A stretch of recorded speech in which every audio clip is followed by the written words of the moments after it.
सो अज असीं करन जा रहे हैं subject matter and scope of international law. अंतरराष्ट्रीय कानून का विषा वस्तु की है या उसका खेतर की है।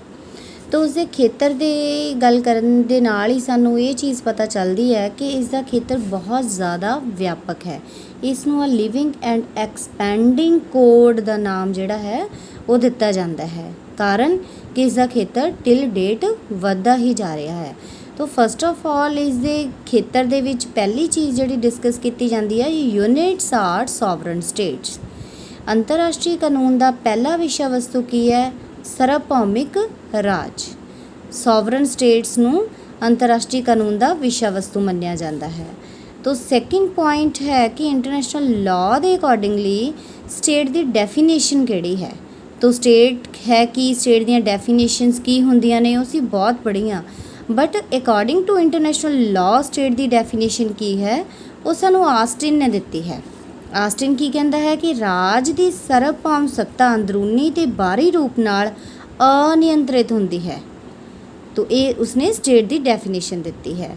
तो इस दे नाल ही असी गल करते हैं कि expansion of jurisdiction expect sovereign states also, कि सार्वभौमिक राज तां विषय वस्तु हन, लेकिन इस दे नाल इसका खेतर का बहुत ज़्यादा विकास भी हो रहा है।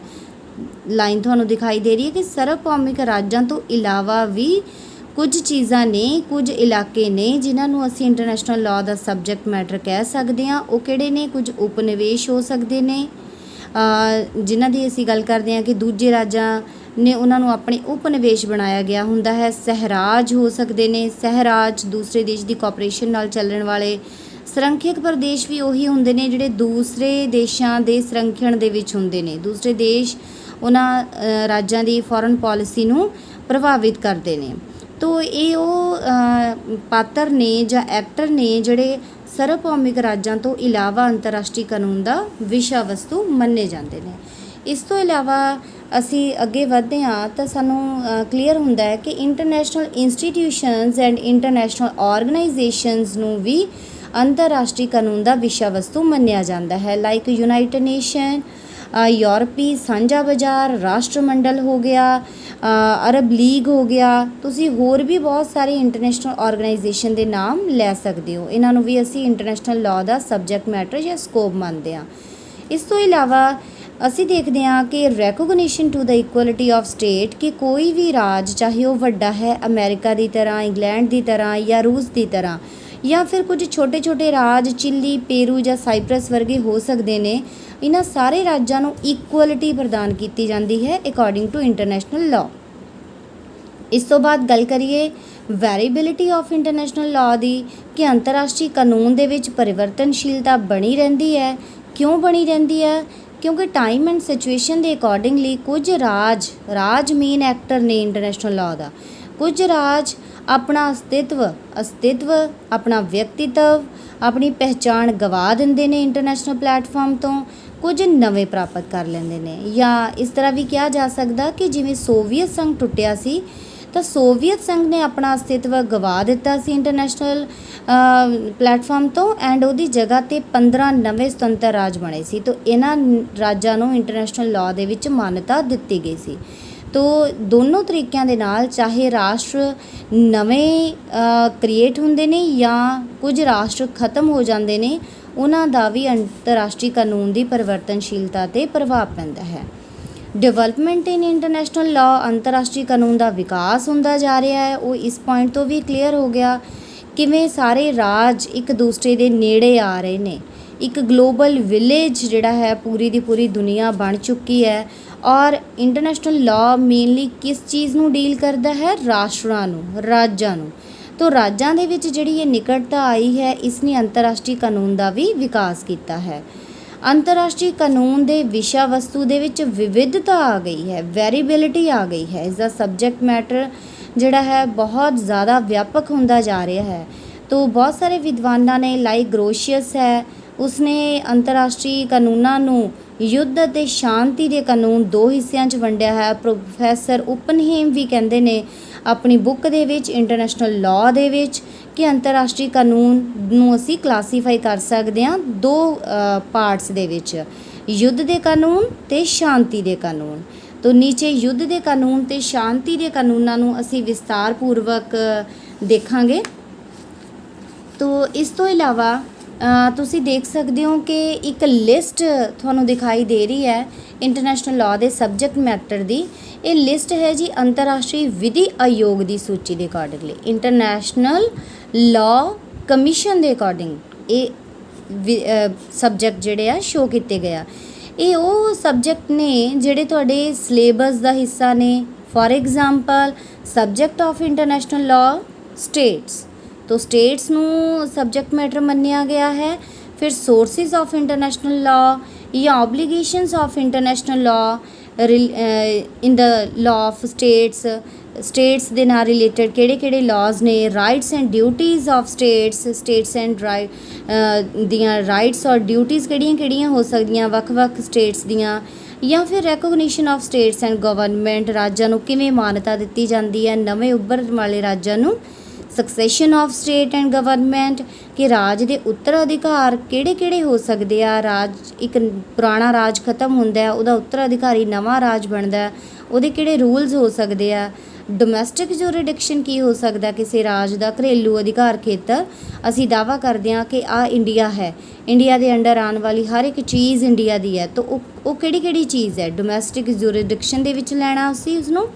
फॉरन स्टेट्स दी अगर असी गल करिए कि जुरिसडिक्शन ओवर फॉरन स्टेट्स के दूजे राज्यां दे विच भी कुछ इस तरह के प्लेसिस होंदियां, लाइक कुछ डिप्लोमैटिक एजेंट्स दे हाउस हो सकते आ, इंबैसीज हो सकदियां।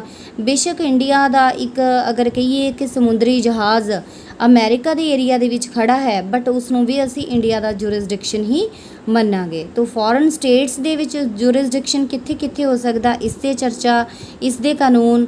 ऑब्लीगेशन ऑफ टैरीटोरीयल जुरिसडिक्शन हो सकता है। Jurisdiction with regard to the committed outside national territory. National territory means साडे अगर इंडिया की गल करिए, इंडिया का जो मैप है उसके अंदर वाला, लेकिन उस तो बाहर वाली साडी नैशनल टैरेटरी जिहड़ी आ वो कित्थों तक जाती है, उसके लॉज जिहड़े की होने चाहिए ने। या तुसी अगे देख रहे हो, इस लिस्ट नूं मैं पूरा नहीं पढ़ रही कि नैशनैलिटी इंकलूडिंग स्टेटलैसनैस, नैशनैलिटी के की रूल्स हो सकते आ, ट्रीटमेंट ऑफ एलियंस, विदेशियों के नाल की किहो जिहा सलूक होना चाहिए है। एक देश के नागरिक दूजे देशों के विच रहिंदे आ, उन्हां दे नाल भी कुछ बिहेवियर जिहड़ा है उहदे नाल रिलेटेड कुछ लॉज बने हुंदे ने इंटरनेशनल लॉ। एक्सट्राडिक्शन ट्रीटीज़ होईयां हुंदियां ने, एक्सट्राडिक्शन प्रत्यर्पण कि अगर एक देश का क्रिमिनल कोई अपराध करके दूसरे देश में चला जाता है तो उस देश के नाल अगर एक्सट्राडिक्शन ट्रीटी हुई है तो फिर वो देश की रिस्पोंसिबिलिटी बन जाती है कि उसनों फड़े तो उस देश नूं सौंपे। और इस दे नाल ही असाइलम की अगर गल करिए कि एक देश के नागरिक दूजे राज्यां विच जाके शरण लै सकते आ। फॉर एग्जाम्पल जिस तरह असीं दलाई लामा नूं भी शरण दित्ती हुई है, गुलशन कुमार दा हत्यारा अज तक भी इंग्लैंड दे विच शरण लैके बैठा है। लॉ ऑफ ट्रीटीज़ हो सकदियां ने और स्टेट दियां रिस्पोंसिबिलिटीज़ की चर्चा हो सकती है। लॉ ऑफ वॉर हो सकते ने, लॉ ऑफ न्यूट्रलिटी हो सकती है, इंटरनेशनल ऑर्गेनाइजेशन हो सकदियां ने। सो ये सारी दी सारी लिस्ट है अंतर्राष्ट्रीय विधि आयोग के द्वारा जारी की गई या इंटरनेशनल लॉ कमीशन के द्वारा जारी की गई। तो नैक्सट असी पॉइंट बनावांगे changing scope of international law कि इंटरनेशनल लॉ का जिहड़ा स्कोप है उसका दायरा जिहड़ा है वो चेंज हुंदा जा रहा है। तो चेंजिंग स्कोप दे विच असी कुछ पॉइंट्स जिहड़े आ वो लैके चलांगे। तो जिस दे विच असी देखते हाँ, तुसी इस नोट्स के उपर देख सकते हो changing scope of international law कि हुण राज्यां दा व्यवहार जिहड़ा है वो चेंज हुंदा जा रहा है। बहुत सारे अंतरराजी कार्यकर्ता ने, एजेंसियां ने, संस्थावां ने जिन्हां दी जगह लै लई है, जिन्हां ने इस दे लई हुण इंटरनेशनल लॉ का स्कोप भी चेंज हुंदा जा रहा। न्यू लॉज जिहड़े आ रहे हैं। तो किहड़े लॉज आए आ? बैनिंग ऑफ लैंड माइनस कि जिहड़ियां लैंड माइनस ने, बारूदी सुरंगां ने, उन्हां ते रोक लगाई गई है। एक नवा कानून जिहड़ा है वो सामने आया है। दूसरा कानून सामने आया है इंटरनेशनल लॉ अगेंस्ट टैररिज्म। तो आतंकवाद के विरुद्ध भी एक राष्ट्रीय अंतर्राष्ट्रीय कानून जिहड़ा है वो बनाया गया है। ਐਂਡ ਥਰਡ ਲਾਅ ਜਿਸ ਦੀ ਅਸੀਂ ਚਰਚਾ ਕਰਾਂਗੇ international law against criminal courts, ਅੰਤਰਰਾਸ਼ਟਰੀ ਅਪਰਾਧੀ ਅਦਾਲਤਾਂ ਦੀ ਸਥਾਪਨਾ ਜਿਹੜੀ ਹੈ ਉਹ ਕੀਤੀ ਗਈ ਹੈ। ਤੋ ਫਸਟ ਹੈਗਾ ਬਾਈਨਿੰਗ ਆਫ ਲੈਂਡ ਮਾਈਨਸ। ਇਸ ਦੇ ਲਈ ਮਨੁੱਖੀ ਬਾਰੂਦੀ ਸੁਰੰਗਾਂ ਜਿਹੜੀਆਂ ਨੇ ਉਹ ਬਹੁਤ ਜ਼ਿਆਦਾ ਨੁਕਸਾਨ ਕਰਦੀਆਂ ਨੇ ਆਉਣ ਵਾਲੇ ਟਾਈਮ ਦੇ ਵਿੱਚ ਵੀ।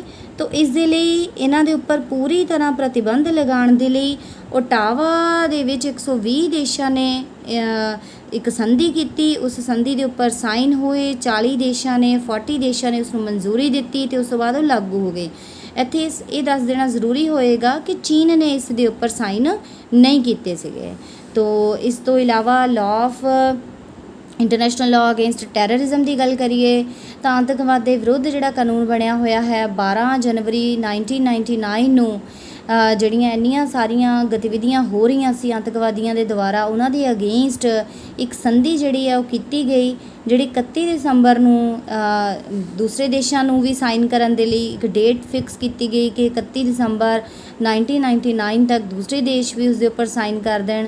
22 ਦੇਸ਼ਾਂ ਨੇ ਜਦੋਂ ਇਸ 'ਤੇ ਸਾਈਨ ਕਰ ਦਿੱਤੇ ਤਾਂ ਉਸ ਤੋਂ ਬਾਅਦ ਜਿਹੜਾ ਹੈ ਇਸ ਨੂੰ ਲਾਗੂ ਕਰ ਦਿੱਤਾ ਗਿਆ ਸੀਗਾ। ਤੋ ਇਸ ਦਾ ਉਦੇਸ਼ ਸੇਮ ਉਹੀ ਨਾਮ ਤੋਂ ਹੀ ਮੈਂਸ਼ਨ ਹੈ ਕਿ ਟੈਰਰਿਜ਼ਮ ਨੂੰ ਜਿਹੜਾ ਹੈ ਉਹ ਫੈਲਣ ਤੋਂ ਰੋਕਣਾ ਹੈ।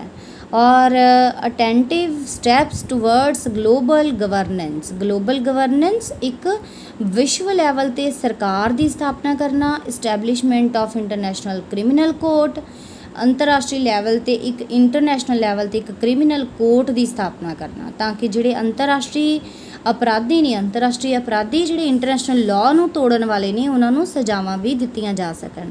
20 ਜੁਲਾਈ 1999 ਨੂੰ ਰੋਮ ਦੇ ਵਿੱਚ 160 ਦੇਸ਼ 160 ਦੇਸ਼ਾਂ ਨੇ ਭਾਗ ਲਿਆ ਅਤੇ ਉਹਨਾਂ ਵਿੱਚੋਂ 120 ਦੇਸ਼ਾਂ ਦੇ ਦੁਆਰਾ ਇਸ ਸੰਧੀ ਨੂੰ ਅਪਣਾਇਆ ਗਿਆ ਅਤੇ ਇਸ ਦਾ ਉਦੇਸ਼ ਉਹੀ ਸੀ ਕਿ ਇੱਕ ਪਰਮਾਨੈਂਟਲੀ ਇੰਟਰਨੈਸ਼ਨਲ ਕ੍ਰਿਮੀਨਲ ਕੋਡ ਦੀ ਸਥਾਪਨਾ ਹੋ ਸਕੇ ਜਿਹਦੇ ਵਿੱਚ ਇੰਟਰਨੈਸ਼ਨਲ ਲੈਵਲ ਦੇ ਕਾਨੂੰਨਾਂ ਨੂੰ ਤੋੜਨ ਵਾਲਿਆਂ ਨੂੰ ਸਜ਼ਾਵਾਂ ਦੇਣ। ਪਰ ਇੱਥੇ ਇਹ ਦੱਸ ਦੇਣਾ ਜ਼ਰੂਰੀ ਹੋਏਗਾ ਕਿ USA ਨੇ ਇਸ ਸੰਧੀ ਨੂੰ ਮੰਨਣ ਤੋਂ ਇਨਕਾਰ ਕਰ ਦਿੱਤਾ ਸੀ ਅਤੇ ਅਗਰ ਇੰਡੀਆ ਦਾ ਅਸੀਂ ਰੋਲ ਦੇਖੀਏ, ਇੰਡੀਆ ਨੇ ਇਹਦੀ ਵੋਟਿੰਗ ਦੇ ਵਿੱਚ ਹਿੱਸਾ ਨਹੀਂ ਸੀ ਲਿਆ। ਕਾਰਨ ਇੰਡੀਆ ਨੇ ਇੱਕ ਸੁਜੈਸ਼ਨ ਦਿੱਤਾ ਸੀ ਕਿ ਪਰਮਾਣੂ ਬੰਬਾਂ ਦੇ ਪ੍ਰਯੋਗ ਨੂੰ ਵੀ ਯੁੱਧ ਦੇ ਅਪਰਾਧਾਂ ਦੇ ਵਿੱਚ ਸ਼ਾਮਲ ਕੀਤਾ ਜਾਵੇ, ਬਟ ਇਹ ਸੁਜੈਸ਼ਨ ਹਾਲੇ ਤੱਕ ਉਸ ਦਾ ਮੰਨਿਆ ਨਹੀਂ ਸੀ ਗਿਆ, ਇਸ ਲਈ ਉਸਨੇ ਜਿਹੜਾ ਇਸ ਦੇ ਵਿੱਚ ਭਾਗ ਨਹੀਂ ਲਿਆ ਸੀਗਾ।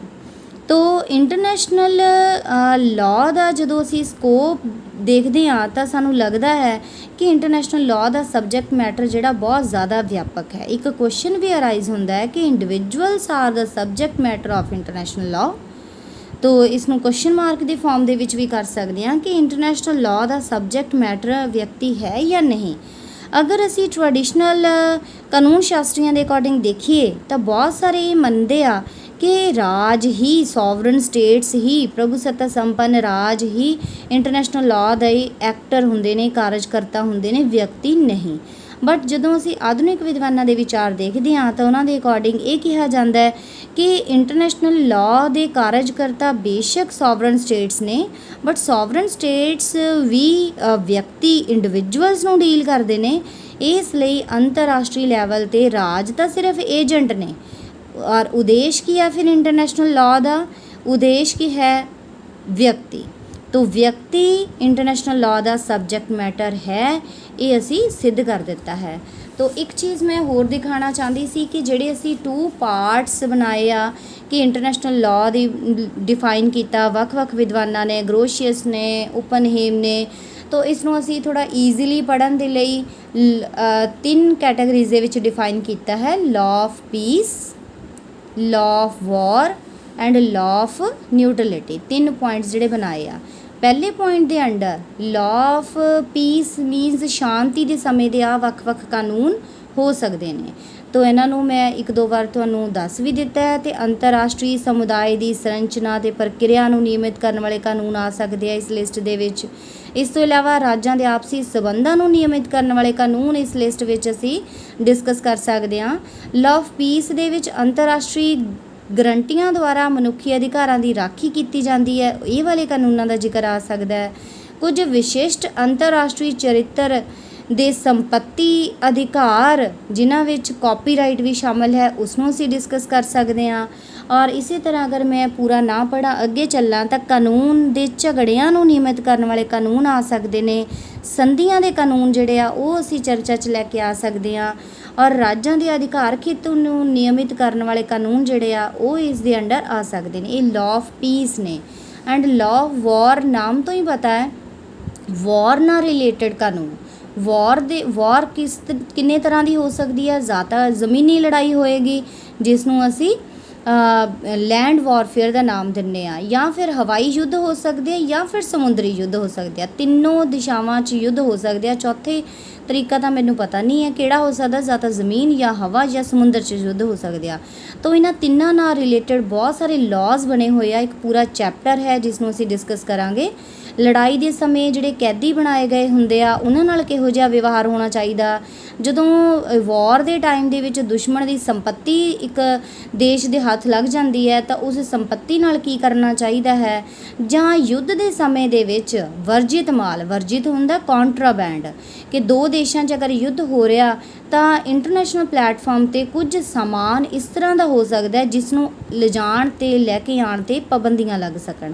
ਉਹ ਕਿਹੜਾ ਹੋ ਸਕਦਾ ਸਮਾਨ, ਉਸ 'ਤੇ ਚਰਚਾ ਕੀਤੀ ਜਾ ਸਕਦੀ ਹੈ। ਯੁੱਧ ਨਾਲ ਸੰਬੰਧਿਤ ਸਾਰੇ ਰੂਲਸ ਰੈਗੂਲੇਸ਼ਨ ਇਹਦੇ ਅੰਡਰ ਆਉਣਗੇ। ਤਾਂ ਇਹ ਲਾਅ ਆਫ ਵਾਰ ਆ ਗਏ। ਉਸ ਤੋਂ ਬਾਅਦ ਲਾਅ ਆਫ ਨਿਊਟਰਲਿਟੀ ਆ ਸਕਦਾ। ਨਿਊਟਰਲਿਟੀ ਮੀਨਸ ਨਾ ਤਾਂ ਸ਼ਾਂਤੀ ਦੀ ਸੰਭਾਵਨਾ ਨੂੰ ਵੈਸੇ ਸਥਾਪਿਤ ਰੱਖਣਾ, ਤਾਂ ਉਹਦਾ ਮਤਲਬ ਹੈ ਇਹਦੇ ਨਾਲ ਰਿਲੇਟਡ ਵੀ ਆ ਅਤੇ ਇਹਦੇ ਨਾਲ ਰਿਲੇਟਡ ਵੀ ਆ। ਤਾਂ ਅਸੀਂ ਦੋਨਾਂ ਚੀਜ਼ਾਂ ਦੀ ਗੱਲ ਕਰ ਸਕਦੇ ਹਾਂ। ਸ਼ਾਂਤੀ ਨੂੰ ਕਾਇਮ ਰੱਖਣਾ ਆਟੋਮੈਟਿਕਲੀ ਕਲੀਅਰ ਹੈ। ਅਸੀਂ ਇਹ ਤਾਂ ਨਹੀਂ ਕਹਿ ਸਕਦੇ ਕਿ ਯੁੱਧ ਹੋਣੇ ਚਾਹੀਦੇ ਆ, ਸ਼ਾਂਤੀ ਨਹੀਂ ਹੋਣੀ ਚਾਹੀਦੀ। 2 ਪੁਆਇੰਟ ਕ੍ਰੀਏਟ ਕਰ ਸਕਦੇ ਹਾਂ। ਪੋਜ਼ਿਟਿਵ ਪੁਆਇੰਟ ਕੀ ਹੋਏਗਾ ਕਿ ਪੀਸ ਕਾਇਮ ਰਵੇ, ਔਰ ਦੂਸਰਾ ਹੈ ਵਾਰ ਜਿਹੜੀ ਹੈ ਉਸ ਨੂੰ ਅਸੀਂ ख़त्म ਕਰ ਸਕੀਏ, ਘੱਟ ਕਰ ਸਕੀਏ। ਤਾਂ ਇਹ ਸੀ scope of international law. I hope ਕਿ ਤੁਹਾਨੂੰ ਸਮਝ ਆ ਗਿਆ ਹੋਏਗਾ। ਨੈਕਸਟ ਟੌਪਿਕ ਅਸੀਂ ਅਗਲੀ ਵੀਡੀਓ 'ਚ ਚਰਚਾ ਕਰਾਂਗੇ ਜਿਸ ਦੇ ਵਿੱਚ ਅਸੀਂ ਸੋਰਸਿਸ ਆਫ ਇੰਟਰਨੈਸ਼ਨਲ ਲਾਅ ਦੀ ਗੱਲ ਕਰਾਂਗੇ।